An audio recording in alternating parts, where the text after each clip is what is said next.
আমার লাইফের একটা হরেবল ঘটনা তোমাদের সাথে শেয়ার করি। তো আমি যখন ছোট ছিলাম, আমি যখন ক্লাস 5 এ পড়ি, তখন আমার আপু মেবি তখন 9-10 এ পড়ে। তো উইন্টারের সময় ছিল, রাত তখন আমার আপুর এক্সাম ছিল। আমার আপু কিন্তু বরাবরই অনেক পড়াকু একজন মানুষ। সে অনেক লেখাপড়া করে, অনেক পড়াশোনা করে। আমি কিন্তু তার অনেক ডিফারেন্ট মানুষ। যাই হোক, সে অনেক রাত জেগে জেগে পড়ছিল যেহেতু তার এক্সাম ছিল। তখন রাত মেবি 2টা-3টা হবে।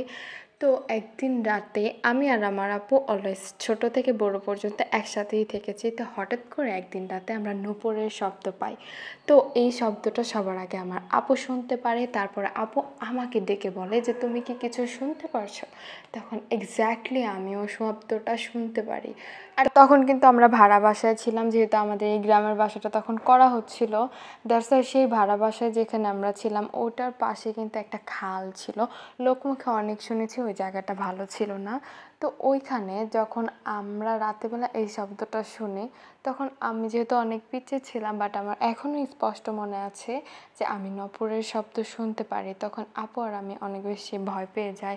দেন আমরা মানে ভাবতে থাকি এটা কী হতে পারে, বা এত রাতে কে হাঁটাহাঁটি করবে। তখন টাইমের দিকে তাকিয়ে দেখে এক্স্যাক্টলি তখন 2টা কি 3টা বাজবে, এরকম একটা সময়।